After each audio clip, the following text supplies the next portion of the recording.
So let's take a look at the interview we conducted with her. Our continuing coverage on Future Boutique. I'm joined by one of the brightest strategic minds, a strategic planner, a great speaker, needs to write a book. Google's Abigail Posner. How are you, Abigail? I'm awesome. Thanks for having me, Jeffrey. So, I love the fact that you're involved in fashion. You write a fashion blog. You talk a lot about the intersection of fashion and technology.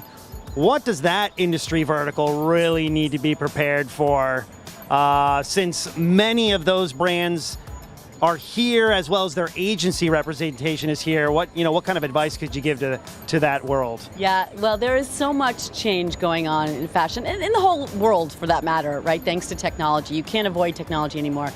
But technology is our friend. And in fact, in some of the most creative fields like fashion, technology can be an awesome partner to us. And I know there's hesitancy. I feel it amongst my fashion friends. I feel it amongst my clients that, what's happening with something like AI or machine learning? Is it taking over the world? Is it forcing us to be less creative, right? And especially in a world like fashion or like advertising, we're at Cannes, for example, where creativity is king. When you have something like technology that's taking up so much of the headspace, people are nervous. But I'm so excited by what technology can offer, particularly in fashion, because of a few reasons. One is, no question that even though machine learning, which at its core really looks at massive amounts of data, right, and starts showing you themes or trends with data, even though it is highly technical, the creative process doesn't stop there, right? It just starts there. So what it does is it allows us to do all that stuff that we don't normally want to do because it takes so much time. It does it for us, and then we can actually analyze it. So imagine if you could look at all of these trends in a nanosecond. And it's not predictive, but you can start seeing like, ooh, people are starting to get interested in a certain color, or people are starting to get interested in a certain look, or a certain cut, or maybe it's unisex, or maybe it's hypersexual, right? We get a sense of that in such a short amount of time thanks to something like machine learning that can look across so many pieces of data. The other thing that's interesting is that it actually allows us to be more creative in that it can start making permutations for us, right? Before we even know what would sell, what we could do is like, imagine you have, because it analyzes what people do and what people are interested in, imagine it could take certain cuts, certain styles, certain sizes, certain colors, and create thousands of different permutations, offer that back to people, and see what people are interested in, and through that, then designers know what to create and know what will sell, right? I mean, so much lands on the cutting room floor, and we're stuck holding the bag, right? And spending tons of money, investing tons of money in styles that end up failing. In this case, you actually can learn from machine learning and only put out there that which, well, we know will work.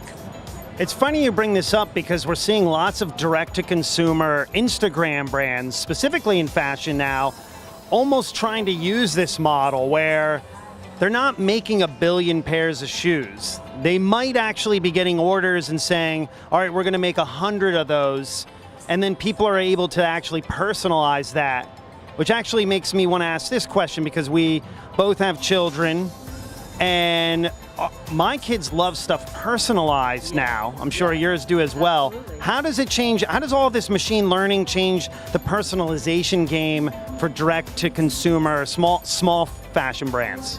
Well, personalization is interesting because on the one hand, I think I know what I like. And like Nike ID, right? Like I can pick this color, I can pick this shape, whatever. But sometimes we don't even know what we like until we see it created for us. We need to be inspired. And so what machine learning can do is not just target you and know exactly what to feature for you, but also sees the patterns of your behavior and says, you know what, she likes this color, she likes this kind of style, she has this kind of attitude, she has this kind of job. Let's create something through all of that data that reflects who she is, and she may not have even designed it herself because she didn't know what to even imagine, and we're imagining it for her. And that's really what fashion is all about. It's about inspiration, about creativity, right? And even if the machine learning creates an algorithm that can somehow create these different permutations of ideas, it's still up to the human being to look at it and figure out, is this going to work? Is this on trend? Does this feed the social norms that we're living in? Does this reflect social values? I mean, machine learning can't do that. And we all know that. And none of my techie friends expect that. We expect a partnership. Now, what have you seen here while you've been at Cannes that, we're asking everyone this, that's exciting you? What do you think is pretty interesting, unique, different, that you're getting some inspiration from? Having been in the ad world for a long time, to me, Cannes was all about advertising agencies as we know it. And that's where I was born and bred, right? I know you were too. And I still love my friends in that world, and I still partner with them. But what I'm seeing more and more on the Croisette are all the other aspects of what drives a brand. Fashion brands, for example, music companies, for example. I mean, yes, obviously the tech companies and the programmatic companies and so forth, but it's so exciting to see the tentacles by which the brands are, how far-reaching they are in terms of the effects they're having on people, and therefore all these industries that are playing into that. I love that. Content creation, for example. I love that we're doing these podcasts, right? We wouldn't have done these 5 years ago. It was like podcasts and videos, and why would you do that? We're going to talk about ads. But this is all an extension of how a brand wants to express itself.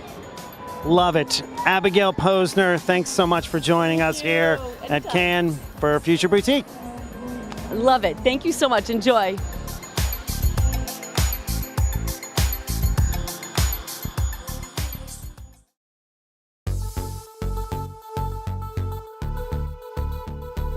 Artsy's mission is to make art accessible to anyone with an internet connection. We want anyone and everyone who has the passion for the arts to be able to connect with them and interact with the arts just through the medium of the internet. As the curator of Artsy Project, I chose Studio Drift because I thought they would be an amazing fit for this project. Given that it required an understanding of technology as well as a conceptualization of how one can interact with a broad public, they really stood out. Drift focuses on projects that combine nature with technology in relationship to humankind. We use technology to come closer to our intuition and to our nature. We like to make things become possible because we make them. The amazing thing we've been able to do is Armory Show is the longest fair in New York. It attracts over 60,000 people every year. It brings together about 200 galleries of the world's top representation of art. We're bringing a very new experience, combining and fusing this sort of digital space with our physical environment. There are 3 concrete pillars that stand in a booth. When you put the HoloLens on, you see an augmented extension of those blocks going up. But they don't just stand there. They actually do the impossible. They break, they waver in the wind, there's debris coming off them, and yet it's very beautiful and very organic. The real world is blending with the virtual world, and you don't have to switch anymore between this focused on a screen and the real world. You're completely in one environment. With a piece like the HoloLens, it could lead to a better contact to your environment and to the people around you. This cycle between artists dreaming things and technologists building is what keeps the human cultural evolution going. Art is very physical, and I don't think we're ever looking to replace art. What do you think about a consumer who can sit at home and say, Artsy, put the Louvre on my wall. You can bring Mona Lisa into her home for real. If you don't live in the big metropolis like New York or Hong Kong or Paris and don't get to have the museums, you suddenly have access. As a collector, of course, it also benefits you because you suddenly have all the world's museums, all the world's art fairs and galleries instantly accessible. An innovation like HoloLens allows artists and curators to create these new experiences that didn't exist before, but also these are the same artists who are now dreaming up what technology can do 10 years from now, right? And Microsoft was a big part of why this is possible today.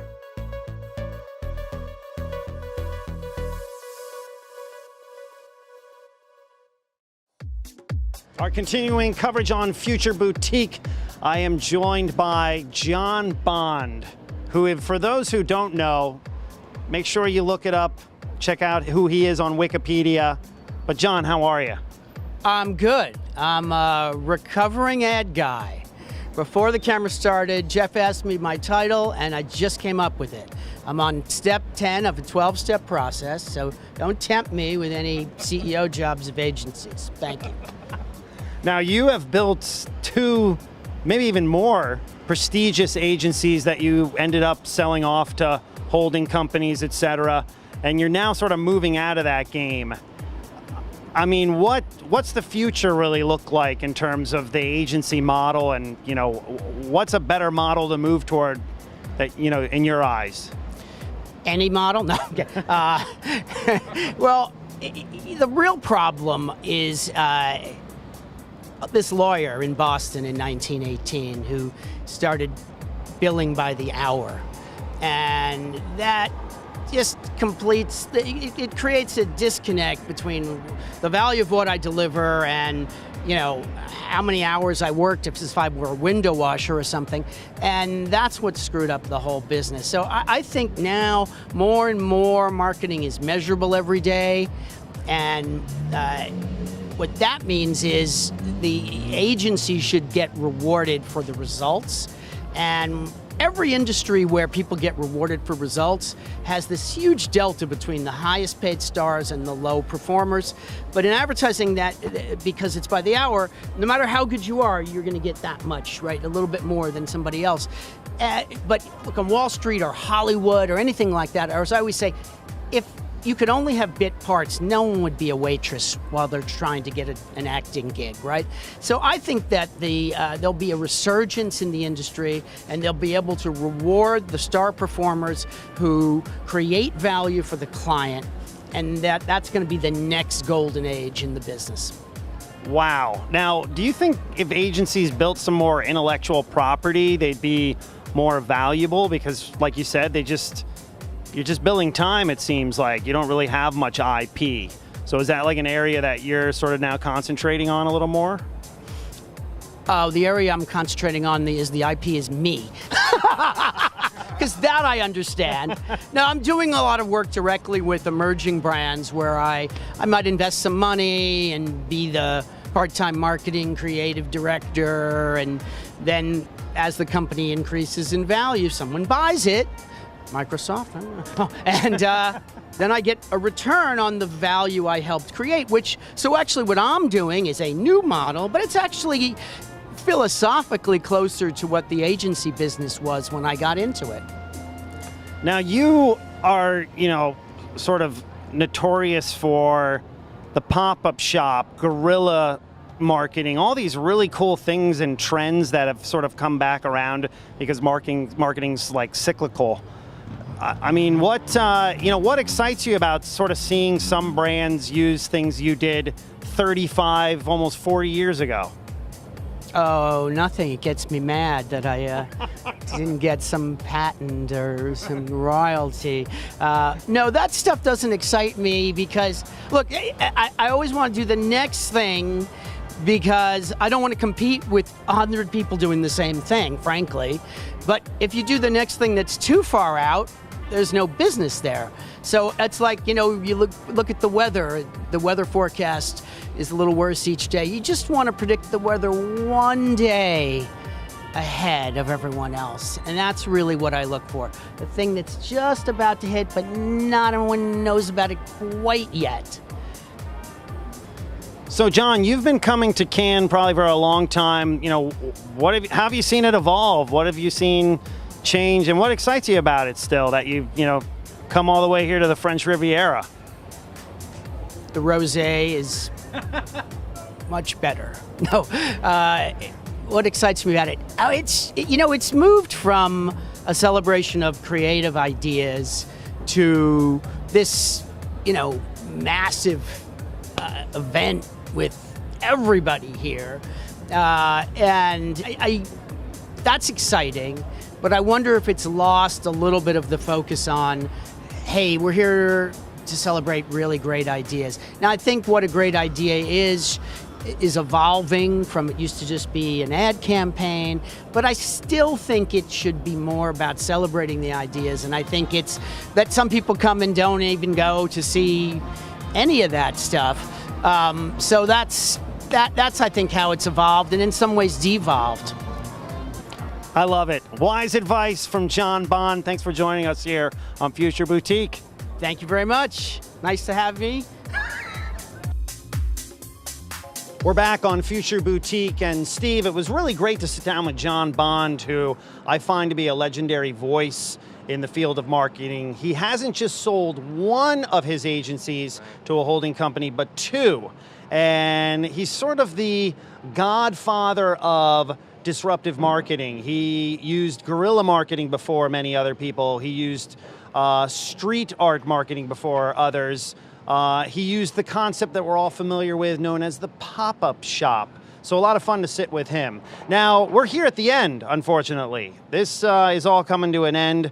This terrace studio of ours that we've used as our office for the past week, we have to say goodbye to it. What are your 3 takeaways this year here at Cannes? Yeah, so first off, let me just say what an experience this has been. As a first-time attendee to Cannes Lions, just the amalgamation of creativity and of celebration that happens here in the south of France for 1 week every single year is just, it's such an enriching moment for any marketing or advertising professional. So I think, as I think about, and on my very long flight home, what my takeaways were. I'm just going to be so inspired when I'm ideating on my next campaign, and I think a lot of people feel that way. That's the big value add of Cannes Lions or any sort of industry festival like this. So in terms of the big takeaways, I think it's something that I find personally exciting.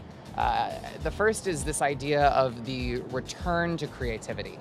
So not that we've ever, totally lost our way, but I think with the prevalence of data, with the fact that we have sort of removed ourselves from the creativity conversation for a little while, we realize that, oh wait, this needs to be what we call at LinkedIn P0, or our first priority.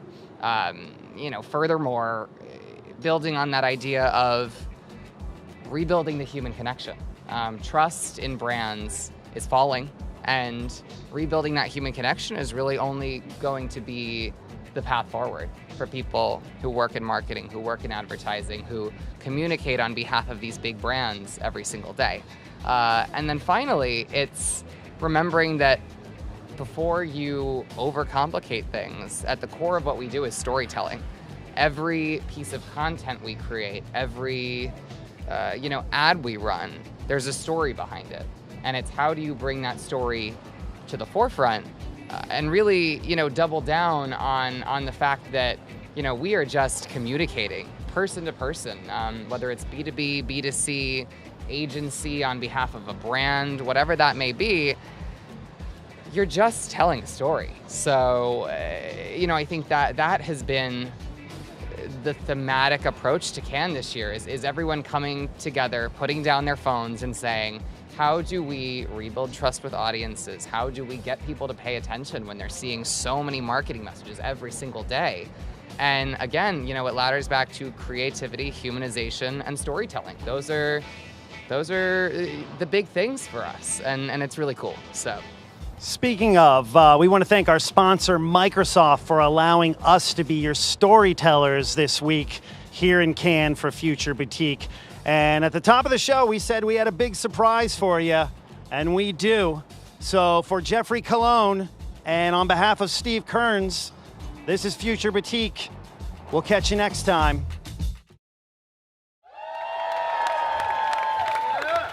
It feels good to be out here, y'all. This is a blessing. Out on the ocean. It's lit tonight. Yes, yes, y'all. And you don't stop until the beat, y'all. And you don't stop. Yes, yes, y'all. And you don't stop. Don't stop. I found hip hop, y'all. Let's take it back. Take it back. We going. Yeah. Where we going, y'all? Where we going? Say what? We going. To all my people here, we going way back. We going. Yeah. How many of y'all like hip hop culture? Yeah. Yeah.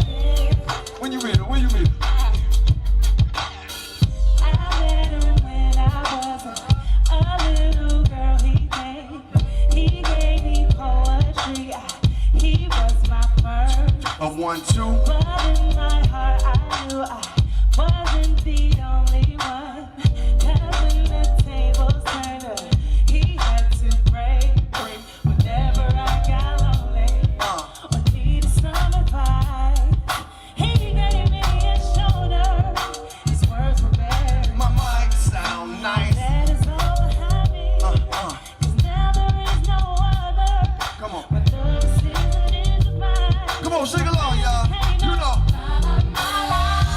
You are my friend. We like to do it like, yeah, come on. You know we talking that. Without you, baby, feels like a simple truth. What, y'all? A freak, y'all, and you don't stop. Until the beat, y'all, and you don't stop. A freak. We used to say like freak, y'all, and you don't stop. Or we'd be like, say ho, say ho. Or we'd be like, all the ladies say ah. The ladies say ah. All the fellas, make some noise. Where you at? All the fellas, make some noise. Let me hear you say yeah. Say yeah. We used to do it like that. But it's something else we used to say. Well, now we say it even more. Now, throw your hands in the air, get them high. Yeah. All the girls pass that to your man and what? Get them high.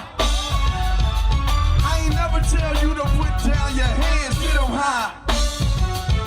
And if you're losing, I think we do it again. Get them high. Yeah, get them high like noon on a room filled with smoke. I hate filled with dope. Y'all assumed I was doomed out of tune, but I still feel the notes with real brother quotes. Real rappers is hard to find, like a remote. Control rappers out of used to, but still got love. That's why I abuse you, who are not thugs. Rock clubs like Tiger, Woods in the hood. So I have my own reality show called Soul Survivor. I stole on lava, brothers and you. Use a trick, I got ones that are thicker than you. How could I ever let your words affect me? They say your pop is dead, I'm here to resurrect me. Ross is too sexy to even make songs like these. Nobody know your name like Alicia Keys. I appreciate y'all. Keep spreading the love, keep doing the work we doing. We love y'all, appreciate it. Let's have fun tonight, y'all. God bless.